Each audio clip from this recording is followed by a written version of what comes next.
तो यार आज मैं एक न्यू सीरीज की शुरुआत करने जा रहा हूँ जिसका नाम है ब्लू लॉक। बेसिकली ये एक फुटबॉल गेम पे बेस्ड है। इसके चलते ही जो कि ये दूसरे सॉकर एनिमे से थोड़े से डिफरेंट है। और हाँ, जो भड़कते हुए शोले तुम उशो हिनमारो में देखते हो, वही भड़कते हुए शोले, वही इंटेंसिटी, वही जुनून और जज्बा तुम इसी स्पोर्ट एनिमे में भी देखोगे, पर सॉकर खेलने के दौरान। फिलहाल तो ये लेटेस्ट एनिमे है जिसकी अभी तक 4 एपिसोड ही एयर हुई है। खैर यार, मैं जानता हूँ मैं इस रेस में थोड़ा सा पीछे हूँ, पर जो भी यार, ये मेरा अपना स्टाइल है। इस एनिमे को अपने स्टाइल से एक्सप्लेन करूंगा और इन दी एंड ऑफ द डे इस एपिसोड को फुल देखने के बाद इतना तो मैं श्योरिटी दे सकता हूँ, तुम लोग मेरे स्टाइल की दाद दोगे और बाकी की भी एपिसोड तुम लोग मेरे चैनल में ही देखना पसंद करोगे। तो चलो यार एपिसोड की शुरुआत करते हैं, क्योंकि एपिसोड काफी ज्यादा डिटेलफुल है।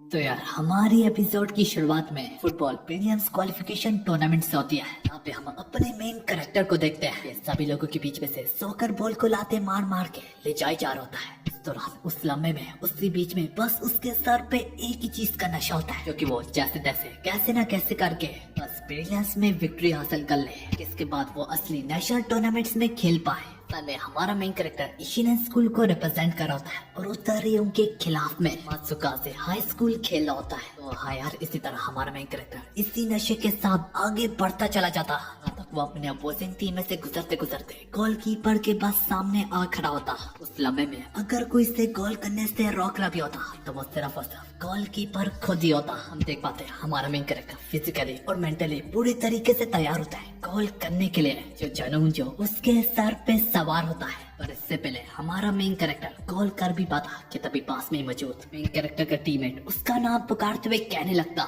इसाकी फौरन से मेरी तरफ पास करो। अपने टीममेट को यूं पुकारता देख के हमारा मेन कैरेक्टर इसाकी अपने दिल ही दिल में कहने लगता, क्या उसे पास करने से हमारा स्कोर हो जाएगा। हालांकि इसी दौरान इसाकी का कोच चलाते हुए कहने लगता, इसाकी याद रखो, it's all for one for all. जो सुन के अब हमारे मेन कैरेक्टर को होश आती कि हाँ यार, कोच सही कह रहा है, ये बॉल एक से सबके लिए है, सबसे एक के लिए है। सॉकर एक ऐसा स्पोर्ट जिसमें 11 टीम मेंबर्स मिलके खेलते हैं। तो हाँ यार, अपने कोच के मुताबिक इसाकी जो ही अपने टीम मेंबर को सॉकर बॉल पास ही करता है, उस दौरान हमारा मेन कैरेक्टर अपने दिल में कह रहा था, चलो यार अब इस गोल के बाद हमारा स्कोर बराबर हो जाएगा। हालांकि इसाकी का टीम मेंबर गोल करने में बदकिस्मती से नाकाम हो जाता, पर ना कि सिर्फ इतना, पूरे तरीके से नाकाम होते होते सॉकर बॉल अब उनके अपोजिंग टीम के हाथ में लग जाता। ये शुरुआत वो काउंटर से करते और पुश करते करते वही सॉकर बॉल अपोजिंग टीम में ही पास होकर केरा रोयोसो के नाम के एक शख्स के पास जाती। जो मौका पाते ही केरा फौरन से गोल कर डालता। तो हाँ यार, इसी तरह अपोजिंग टीम अपनी विक्ट्री हासिल कर लेती। देख के इसाकी बस अपना लटकाया हुआ मुंह लेके वहाँ से ले जाने ही लगता है। जाते जाते उसकी नजर पास में मौजूद केरा के इंटरव्यू पे पड़ती, ताकि सुनता है इंटरव्यू भी केरा की तारीफें और दाद देते हुए कहने लगती है, तब यहाँ तक खेलने के लिए जापान की U18 टीम ने भी बुलाया था। तो केरा इसके जवाब में कहता है, ये बात तो ठीक है, पर फिलहाल मैं अपनी इसी टीम के साथ नेशनल में जीतना चाहता हूँ। एक चीज मैं पूरी श्योरिटी से कह सकता हूँ, मैं आज जो भी हूँ और जितना दूर तक भी आया हूँ वो सिर्फ और सिर्फ अपने टीममेट्स की वजह से आया हूँ। खैर यार, दूसरी और कहानी इसाकी और उसकी टीम मेंबर्स पे जाती है, जो कि अंदर ही अंदर से पूरे तरीके से टूट चुके होते हैं। उसका कोच स्पीच देते हुए कहने लगता है, तुम सब ने काफी बहादुरी से लड़ा और ऊपर से थर्ड ईयर को इस साल छोड़ के जाना पड़ेगा, और तुम्हें उन दिनों पे फख्र होना चाहिए जो लम्हे जो मौके तुमने अपने टीम मेंबर्स के साथ गुजारे। पर मेरी बात याद रखना, एक दिन तुम्हें ये दिन याद आएगा और तुम कहोगे कि तुम्हारा ये मैच वेस्ट नहीं हुआ। ये जैसे तैसे कह रहा होता है उनका कोच और उनकी पूरी टीम रोने लगती। तो ऐसा कि बस चुपचाप खड़ा अंदर ही अंदर से टूटा हुआ बस देखता चला जाता। इसी तरह कोच मजीद बोलता, जहाँ तक मुझे पता है हमारी इशिनन टीम पूरी जापान में बेस्ट है, चाहे लोग मेरे मुंह पे आके जो मर्जी बोले। पर ताकि अंदर ही अंदर से अपनी कोच की बातों से एग्री न करता और वो दिल में मजीद बोलता, नहीं हम ही वो वाहिद टीम है जो कि प्रीलिम्स में हार गई। इसी में हम देख पाते हैं इसाकी थक हार के लौट के वापस जा रहा होता है। अभी भी वो अपने पिछले मैच के बारे में सोच रहा होता है, और मैं भी एक अनजान सेकेंड ईयर का स्टूडेंट हूँ जो कि उसी टीम का हिस्सा हूँ, और यही सच्चाई है।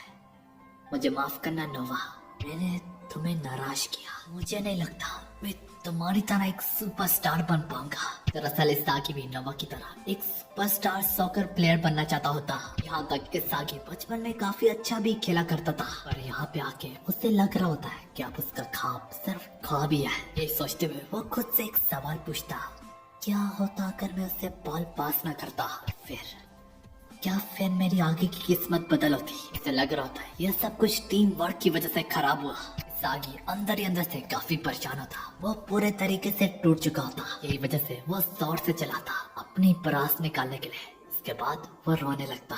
तो हाँ यार, अब देखते देखते रात हो जाती है। इसके बाद जब हमारा मेन कैरेक्टर कल लौट के खाने की मेज पे बैठता है, उसकी मदर उसे एक लेटर दिखाते हुए कहने लगती है ये जापान की फुटबॉल यूनियन टीम की तरफ से आया है। हमारा मेन कैरेक्टर उससे खोल के देखता ही है। वो एक तरह की इनविटेशन होती है। इसी तरह अब अगले दिन की शुरुआत होती है। यहाँ पे सागी फुटबॉल यूनियन क्लब के हेडक्वार्टर के सामने खड़ा होता है। वहीं पे उसकी मुलाकात अपने कल के अपोजिंग टीम मेंबर खेरा से होती है। हमें पता चलता है खेरा को भी यहाँ पे इनवाइट किया होता है। खेरा यहाँ पे इसागी से कहने लगता है कल तुमने अपनी जी जान से गेम खेली।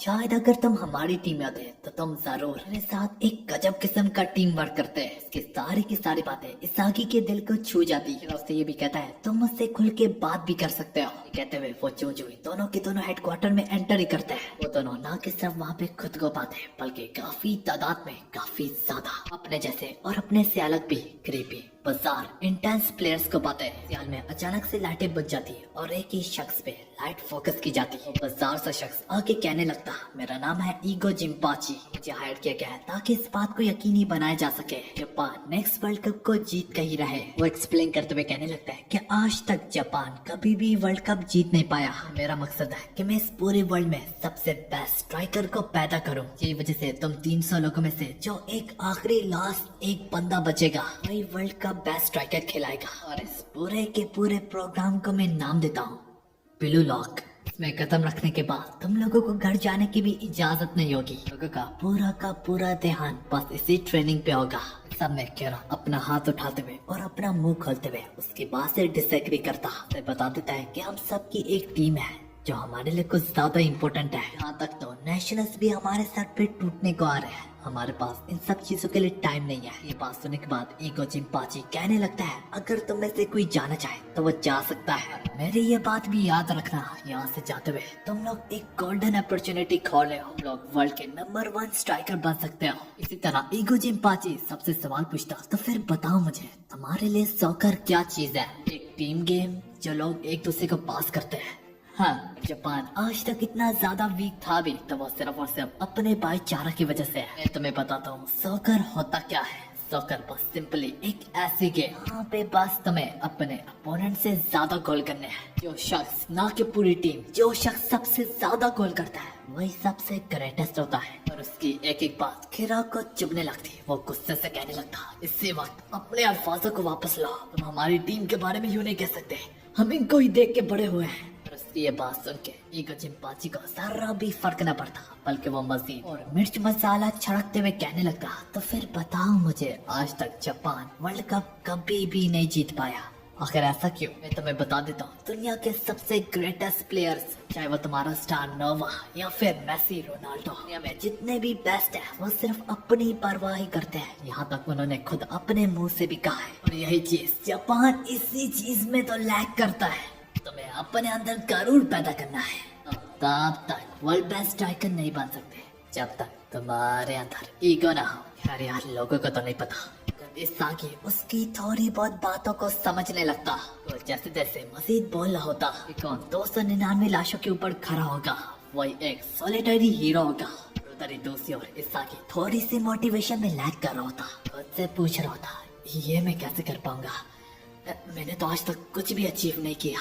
तरी जिम्पाची अपना मुंह बंद ना रखता और वो उन्हें मजीद एक सिचुएशन देता। स्टेडियम में 80,000 पीपल मौजूद है और तुम उनकी नजरों में हो। तुम उस रिंग में उस फील्ड में मौजूद हो। टीम का स्कोर 0-0 है। स्कोर शुरू से बराबर रहने की वजह से सेकेंड हाफ का भी एक्स्ट्रा टाइम मिलता है। तरी तुम हो जो के पास गोल के इतने करीब हो। तुम्हारे पास वो क्वालिटीज है, तुम्हारे पास वो स्किल्स है, तुम ये कर सकते हो। फिर तभी पास में ही मौजूद एक पागल सा तुम्हारा टीममेट जोर जोर से चलाने लगे, मेरी तरफ पास करो, इस वक्त मैं बिल्कुल फ्री हूँ। जापान का वो बोझ अब तुम्हारे शोल्डर्स पे है। अगर तुम्हारे अंदर वो गरूर हुआ, तुम्हारे अंदर वो परखते हुए शोले हुए, तुम बिना उसे पास किए अपने हाथों से अपने पैरों से खुद ही गोल करोगे। अगर तुम्हारी आंखों में वो जज्बा, वो फ्लेम्स हुए, बिना हिचकिचाए बगैर पूरी विक्ट्री अपने नाम कर सकते हो। तो हाँ यार, अब ईगो जिम्पाची, जिसका नाम ही ईगो है,